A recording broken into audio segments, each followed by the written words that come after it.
YTN 라디오 이재현의 뉴스 정면 승부 2부.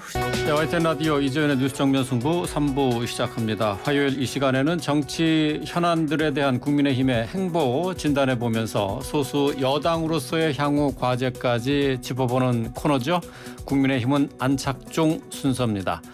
전혁 전 의원 전화 연결하겠습니다. 전 의원님 안녕하세요. 네, 안녕하세요. 이재현 앵커님. 네. 지금 이 코너 이름이 국민의힘은 안착중인데 네. 국민의힘 안착이 문제가 아니라 지금 상당히 불안해 보여요. 네, 뭐 국민의힘이나 뭐 민주당이나 뭐 제가 보기에는 참 정치적으로는 다들 불식착 중이 아닌가 이런 생각이 듭니다. 예, 양당 모두 불식착 중이다. 예. 네. 자, 먼저 권성동 대표 직무 대행의 이른바 사적 채용 논란 얘기부터 좀 해 볼게요. 좀 이 부분은 어떻게 지금 생각하고 계세요? 네, 제가 권성동 의원하고 이제 국회에서도 같이 있었습니다만 매우 담백하고 그다음에 어떻게 보면은 굉장히 표현에 있어서 그냥 단순하게 돌직구로 표현하는 그런 스타일이에요. 네. 그렇기 때문에 이 강릉 촌놈 뭐 이런 얘기도 나왔던 것 같고요. 근데 이제 여기서 문제는 지금 사적 채용이라는 이름 아래 윤석열 정권이 굉장히 공격을 받고 있는 거 아니겠습니까? 예.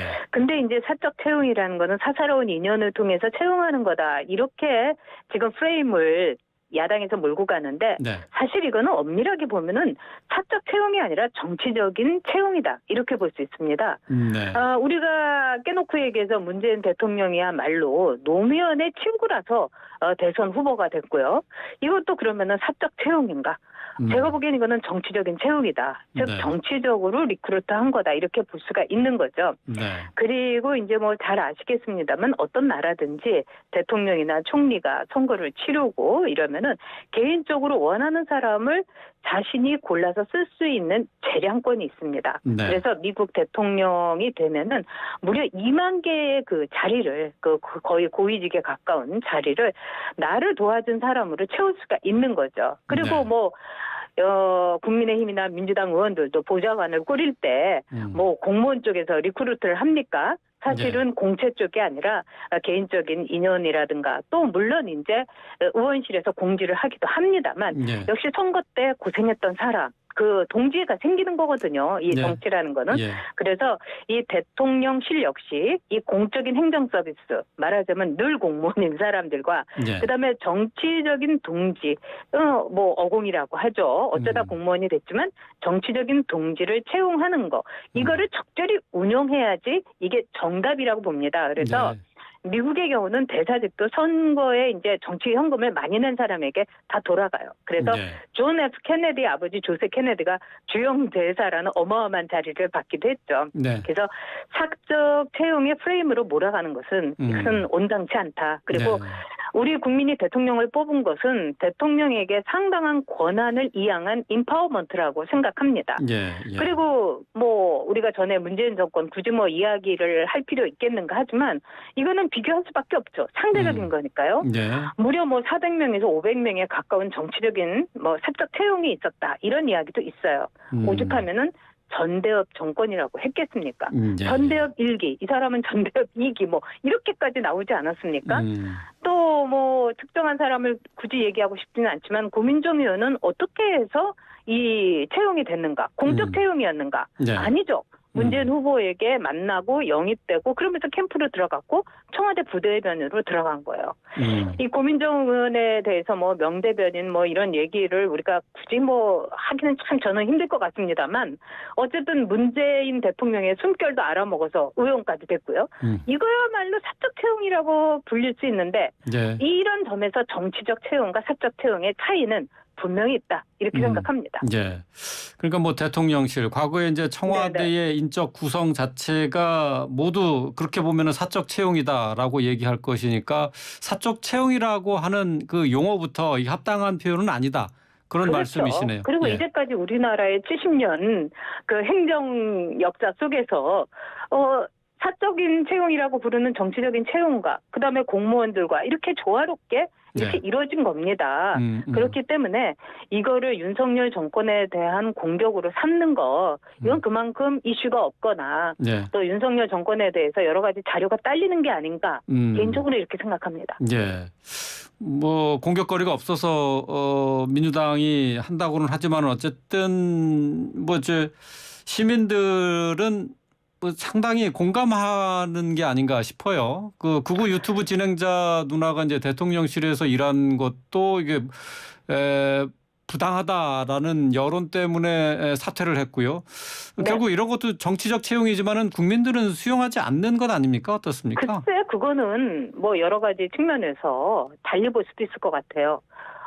이재명 의원이 만약에 대통령이 됐다고 하면은 어땠을까요? 이 아들도 남이다라고 하지 않았습니까? 그러면은 그 유튜버 안정권 씨의 그 누나, 뭐 누나도 남 아니겠습니까? 남도 더 남이죠. 그렇기 때문에 저는 이거는 좀 냉정하고 좀 뭐라고 할까요? 합리적으로 볼 필요가 있다 이렇게 생각해요. 그다음에 윤석열 정권이 이제 겨우 2달 단입니다. 근데 밀월 기간이 없고 정말 나무에다가 올려놓고 막 흔들어대는 그런 형국인데 그거에 비하면 문재인 대통령은 상당한 밀월 기간 허니문이 있었어요. 사실 당시에 보수들조차도 탄핵의 후유증 또 굉장한 상실감 속에서 그래 좌파라도 잘하면 밀어주겠다. 어디 좀 잘 했으면 좋겠다. 나라를 위해서. 이런 선한 시선도 있었습니다. 그런데 그런 선한 시선이 얼마나 순진하고 무지한 것인가를 보여준 게 문재인 정권이에요. 우리끼리만 사람이 먼저다가 아니라 우리 편이 먼저다 이거 아닙니까? 그러니까 그 점을 아주 처절하게 깨닫게 해주고요.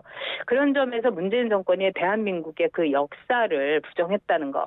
대한민국의 역사, 행정 역사 보면 70년인데 보수가 55년을 집권을 했고요. 그다음에 이 진보 좌파 정권이 15년을 집권을 했어요. 근데 대한민국 역사 속에서 성장과 번영이 꽃피웠던 것은 또 언제였는가. 반면에 이 보수 정권에 대해서 이 민주화에 또 입김을 불어넣은 이 진보 좌파 정권이 있었던 거죠. 그런 점에서 우리가 좀 냉정하게 상대에 대해서 그리고 인정할 건 인정하고 봤으면 좋겠어요. 문재인 정권 40%의 지지율 유지했다? 글쎄 이 지지율 유지를 어떻게 했느냐 뭐 말도 많습니다만 지지율 40%면 뭐 합니까? 정권 창출하지 못하고 5년 만에 정권을 갖다 바친 거 아닙니까? 실패한 정권인 거죠. 어쨌든 뭐 지금 이른바 사적 채용 전 의원께서는 정치적 채용이다라고 말씀을 하셨는데 여기에 대해서 민주당은 국정조사 카드까지 꺼내 들었어요.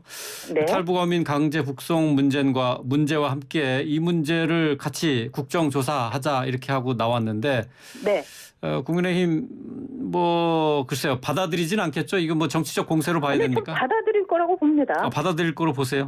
네. 왜냐하면은 털어봤자거든요.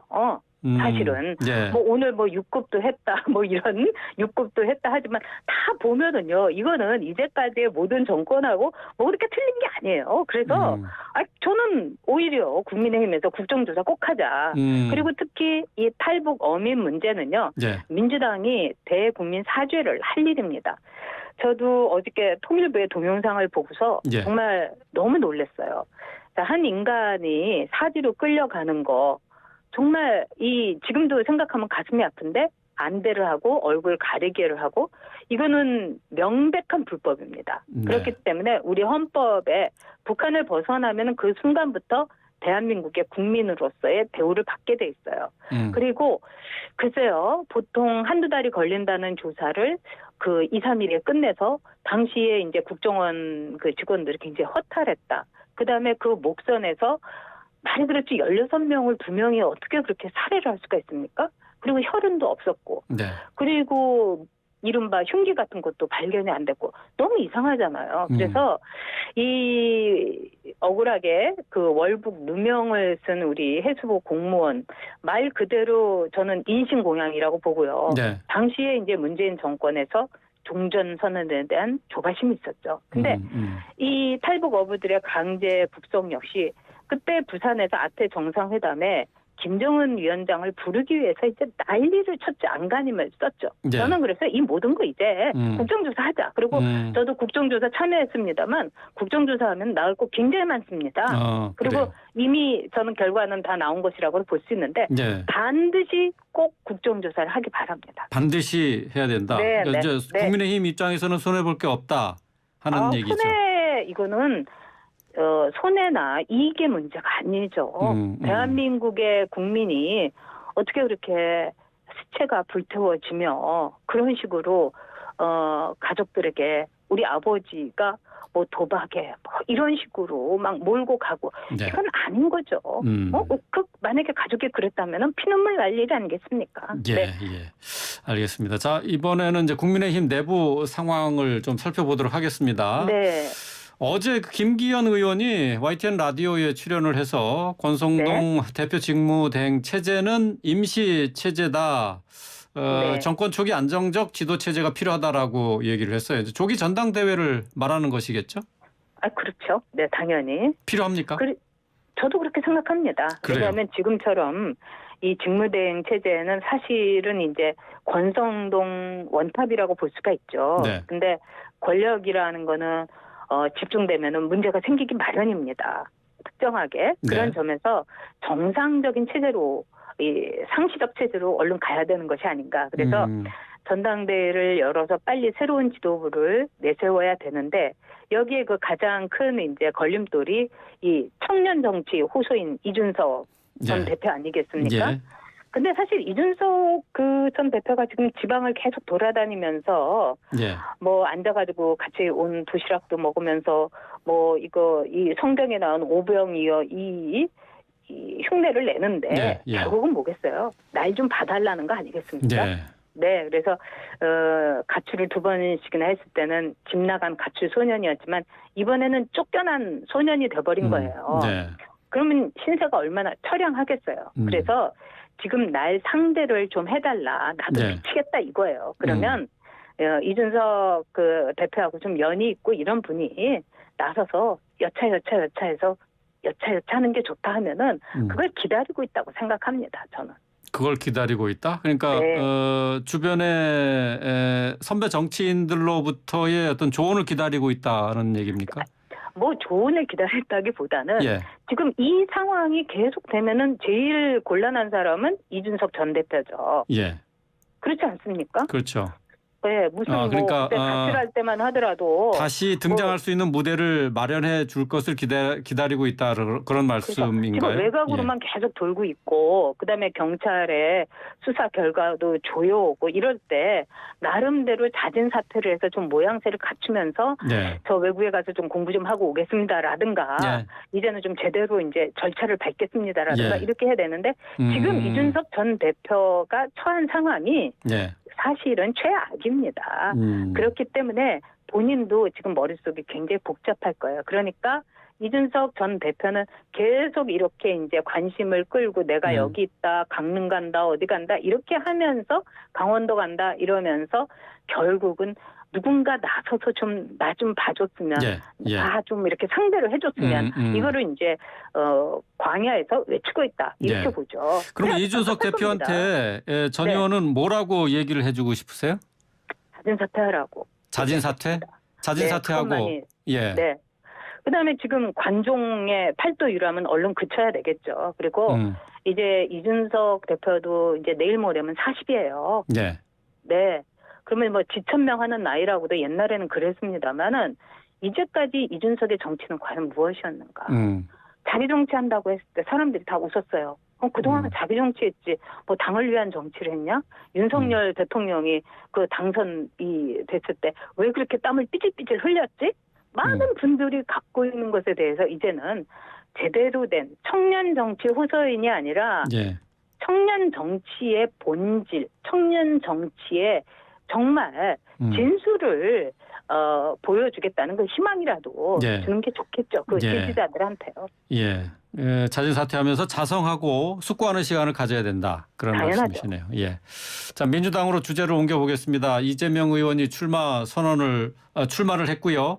박범계 의원은 어제 정면 승부에 나와서 이재명 의원이 출마한 이상 수사에 대한 언급은 하지 말아야 된다 이렇게 얘기를 했습니다.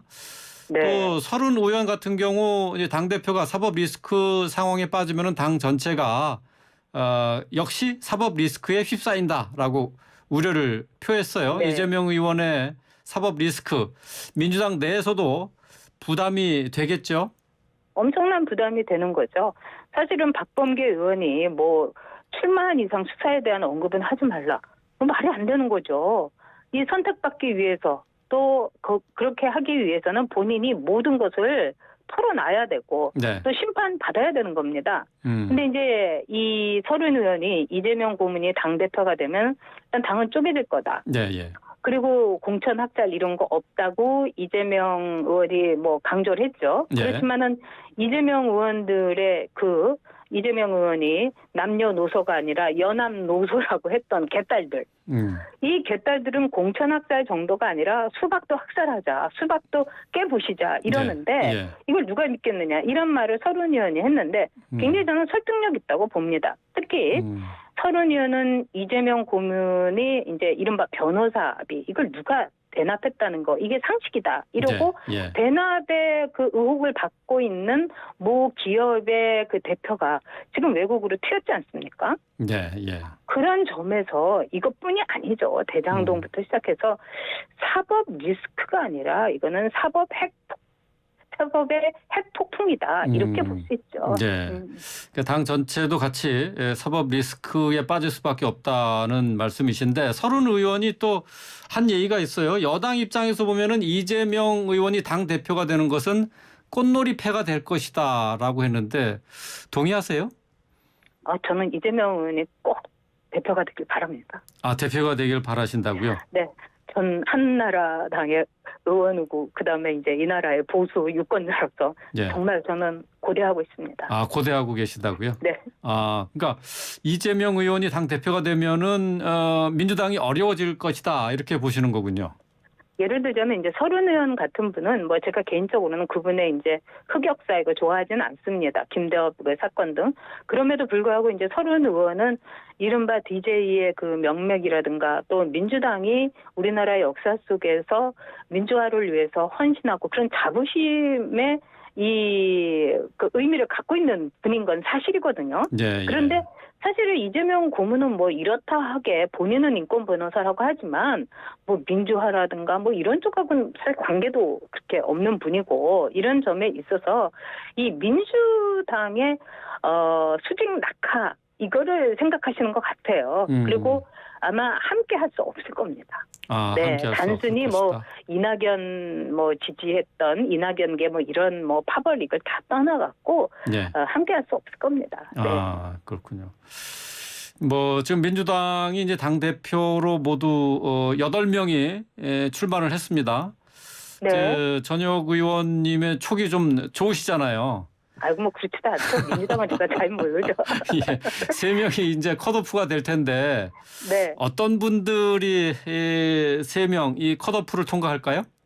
참 재미없는 게 이미 이제 정해진 거죠. 예, 예. 네? 이재명 대표. 예, 이재명 의원은 뭐 네. 당연히 이제 통과를 하는데 뭐 셋을 굳이 고른다면 이재명, 박용진, 박주민이겠죠. 아, 박주민 의원까지. 네, 네, 네. 아, 박주민 의원 이재명 의원과 가깝지 않습니까? 그렇죠. 그렇기 때문에 이제 박주민 의원을 비롯하고 몇 명은 그냥 병풍으로 나온 거고 네, 예. 박주민 의원은 이제 이재명 처음에는 뭐 이재명 게 아니지만 이렇게 하니까 막 끌려가갖고 어느 날 예. 갑자기 그냥 강력 이재명 개가 됐는데 예. 병풍 대표겠고요. 예, 예. 또 알겠습니다. 박용진 의원은 그 당에서의 독특한 위치를 예. 통해 가지고 알겠습니다. 정치적 위상을 올리려고 하는 거죠. 예, 전 의원님의 촉이 얼마나 정확한지 한번 결과 한번 맞춰보도록 하죠. 예, 오늘 말씀 여기까지 듣도록 하겠습니다. 말씀 잘 네, 들었습니다. 감사합니다. 안녕히 계세요. 전혁 전 네. 의원과 얘기 나눠봤습니다.